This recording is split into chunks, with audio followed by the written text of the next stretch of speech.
Bonjour à tous, ou plutôt bonjour à ceux et celles qui ont du courant ou des téléphones chargés et qui peuvent donc voir cette vidéo. Je m'appelle Nathalie Yamb et aujourd'hui, comme vous le voyez, je vous reçois dans ma cuisine. Alors là, j'ai un four à micro-ondes. Là, c'est un réfrigérateur. Là, c'est un four électrique. Ici, il y a une cuisinière céramique électrique. Là-bas, il y a un lave-vaisselle. Tous ces appareils fonctionnent avec de l'électricité. Donc le jour où il y a une coupure de courant, je serai bien embêtée. Mais on va dire que dans mon malheur, j'ai de la chance. Là où je suis depuis que Ouattara m'a expulsée de Côte d'Ivoire et en attendant d'y revenir, les coupures d'électricité sont inexistantes. Pas comme ce que subissent les habitants d'Afrique de l'Ouest ou d'Afrique centrale. Parce que Walai, ce n'est pas chic. Je le sais parce que j'ai eu à en souffrir quand j'ai vécu au Cameroun, au Nigeria, au Ghana et en Côte d'Ivoire. Vous l'avez compris, aujourd'hui, on va parler d'énergie. L'électricité rend agréable la vie dans les ménages, mais pas seulement. Je vous reçois aujourd'hui dans la cuisine, mais dans chacune des pièces de la maison, elle fait tourner quelque chose. Le chauffe-eau pour la salle de bain, la télé dans le salon, l'ordinateur sur le bureau, le lave-linge dans la buanderie. Grâce à elle, on peut aussi s'éclairer, se rafraîchir, se réchauffer, se déplacer. Les enfants peuvent faire leurs devoirs et réviser le soir et de façon générale, le temps consacré aux activités productives après le coucher du soleil est étendu. L'électricité nous permet aussi de nous former, de nous informer, de communiquer avec nos téléphones, nos laptops, nos tablettes. Elle est également indispensable au fonctionnement des entreprises, qu'elles soient de grosses industries ou des PME-PMI, des hôpitaux, des morgues, de l'administration, la liste est infinie. Une fois qu'on a dit ça, la conclusion est simple. Sans énergie électrique, pas de développement, pas de confort, pas d'industrialisation, pas de prospérité. Il y a une corrélation entre l'accès à l'électricité et le niveau de pauvreté. Les pays les moins électrifiés sont, sans surprise, également ceux où le taux de pauvreté est le plus élevé. Mais bizarrement, les dirigeants les plus incapables de nous approvisionner en électricité sont ceux-là même qui nous promettent émergence et développement à longueur de mandat sans cesse renouvelés. Pourtant, la fourniture d'électricité est une mission de service public pour l'État.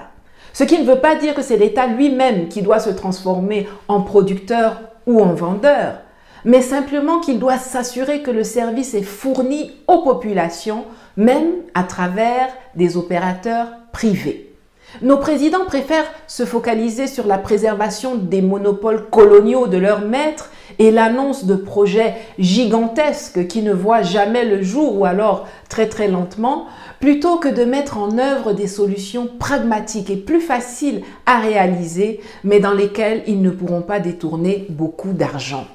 Savez-vous par exemple que lorsque l'on construit un gros barrage, chaque mètre cube d'eau qui passe le barrage est facturé?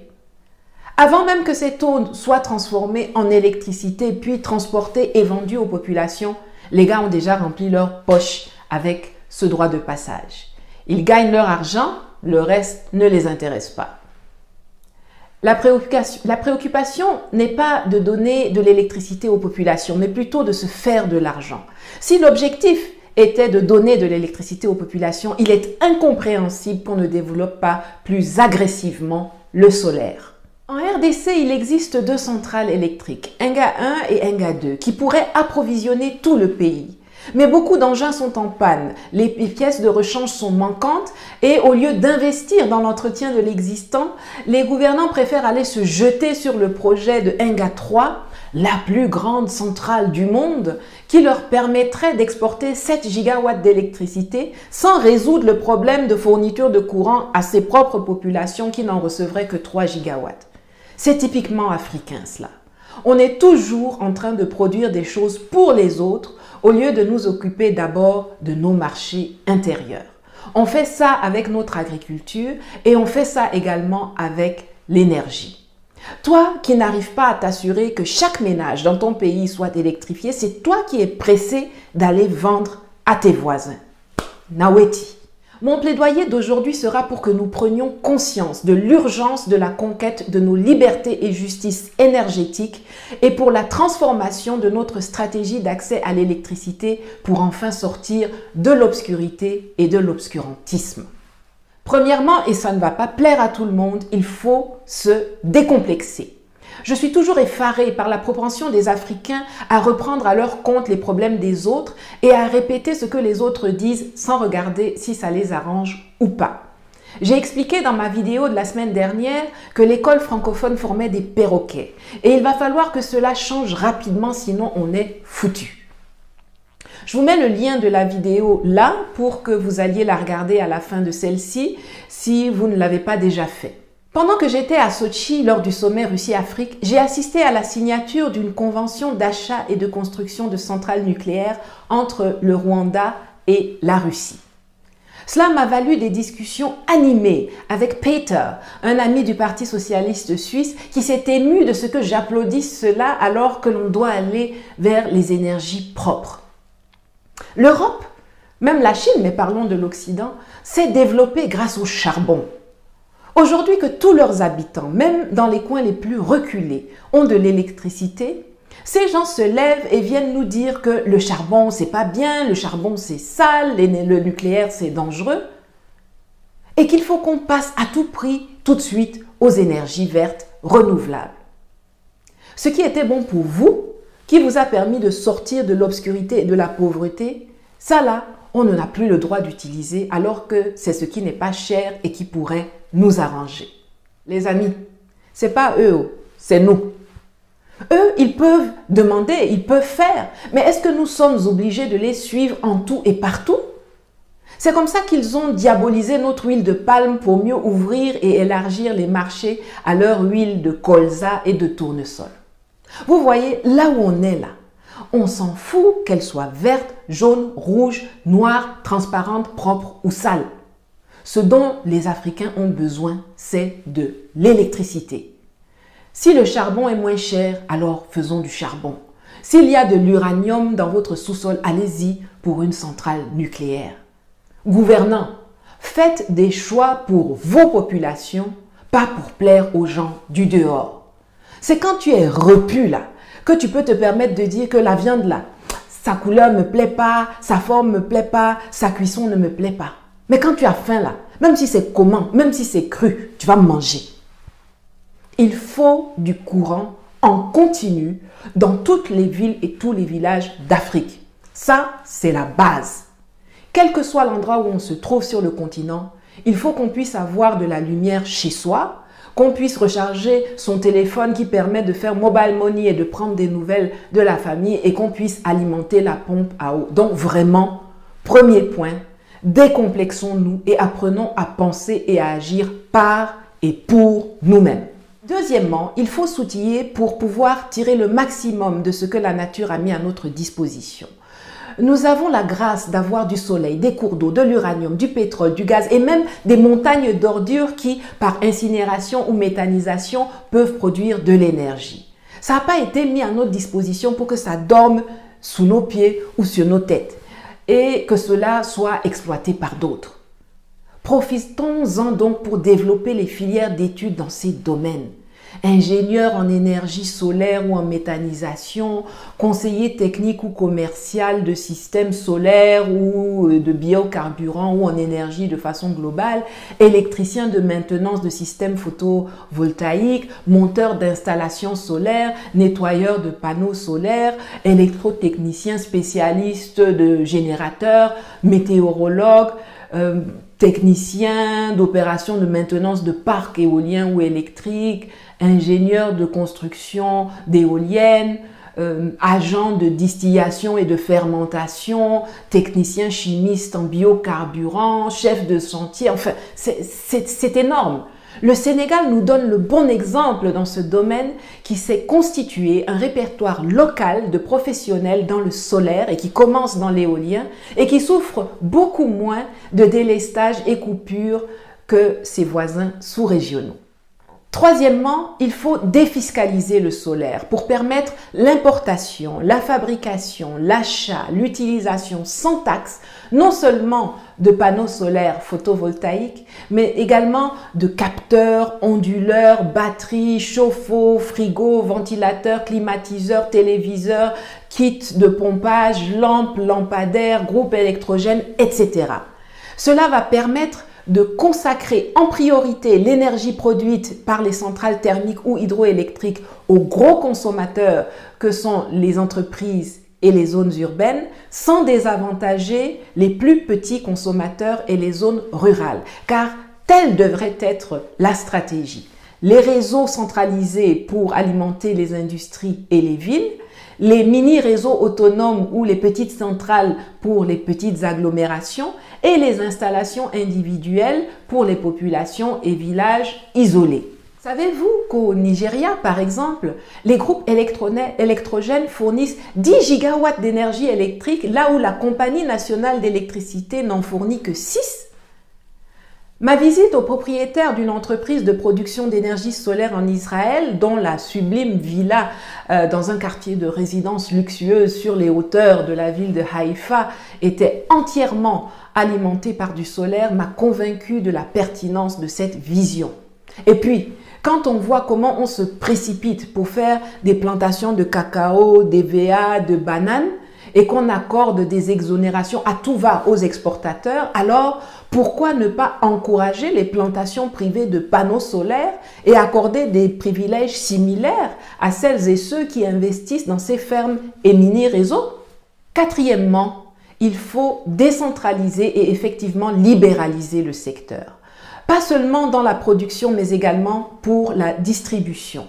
Les compagnies distributrices dans nos pays, confortablement installées dans la sécurité de leur monopole et de leurs concessions qui s'étalent sur plusieurs décennies, n'investissent pas dans l'entretien et le développement du réseau. Il faut impérativement libéraliser la vente et la distribution d'électricité et cesser de rendre le citoyen captif d'une seule entreprise.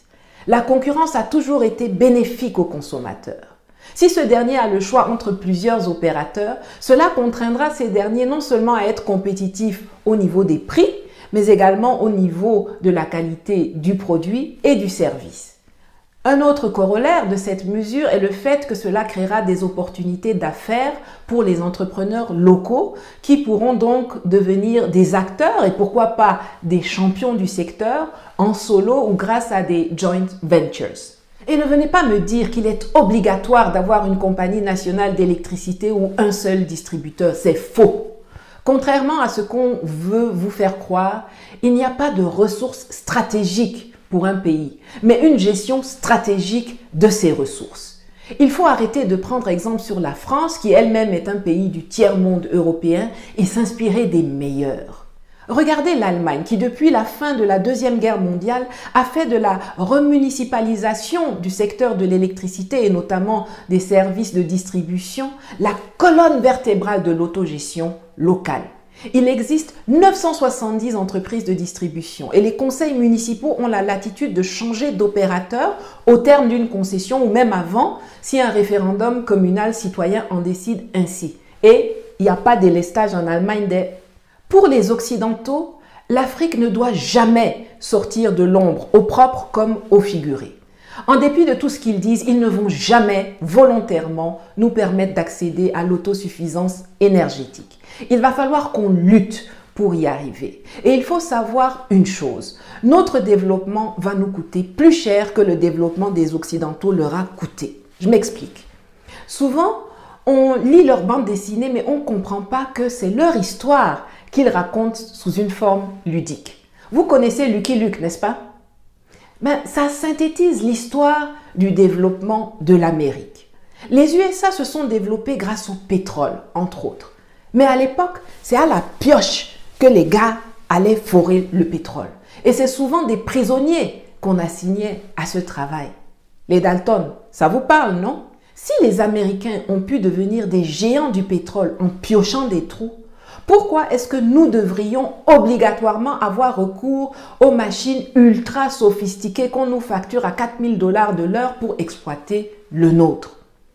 Je ne dis pas qu'il faut qu'on retourne à l'âge de pierre, mais je dis cherchons ce qui nous arrange et tournons-nous plus vers les Asiatiques qui ont fait montre d'une immense capacité à créer des outils adaptés à leurs besoins et à leurs poches pour se propulser dans le développement. Parlons avec eux, inspirons-nous d'eux, commerçons avec eux et à terme, créons nos propres outils. Nous savions si bien le faire avant que l'esclavage et la colonisation ne viennent nous faire passer de précurseurs à derniers de la classe. Reprenons notre place. Le combat pour notre émancipation est multiforme. Je vous parle régulièrement du pacte colonial qui perdure jusqu'à présent. J'ai eu le plaisir d'entendre l'autre jour l'épouse de l'ex-président tchadien Hissène Habré confirmer ce que nous disons depuis toujours, mais qui nous a trop souvent valu d'être taxés de complotisme alors que les faits et les documents sont là. La France interdit aux pays du Sahel, à ses ex-colonies, d'exploiter leur sous-sol. Le Niger a de l'uranium. Mais si ce n'est pas Areva qui vient l'exploiter pour le mettre à la disposition des populations françaises, alors l'uranium doit rester dans le sol. Le Niger n'a pas le droit de négocier avec un autre pays pour venir construire une centrale nucléaire sur son territoire. Ces pays sont-ils libres de choisir leur politique énergétique? La question est posée. Le néocolonialisme, comme ses ancêtres, se maintient dans nos vies grâce à la destruction de notre histoire et de nos traditions et à la déconstruction structurellement pensée et mise en place de notre système scolaire, éducatif, monétaire, agricole, économique, militaire et bien évidemment énergétique. Aujourd'hui, j'espère vous avoir ouvert les yeux sur les enjeux de ce secteur et vous avoir proposé des solutions aux délestages, pannes et pénuries de courant qui empoisonnent votre quotidien et nous retiennent au fond du trou. Pour arriver à implémenter ces propositions, il va falloir impérativement faire tomber les sous-préfets à la solde de la métropole qui nous gouverne et rompre décisivement avec la France. Nos pays, nos matières premières, nos besoins, nos réseaux. Levons-nous et faisons les bons choix pour mieux nous élever. À bientôt.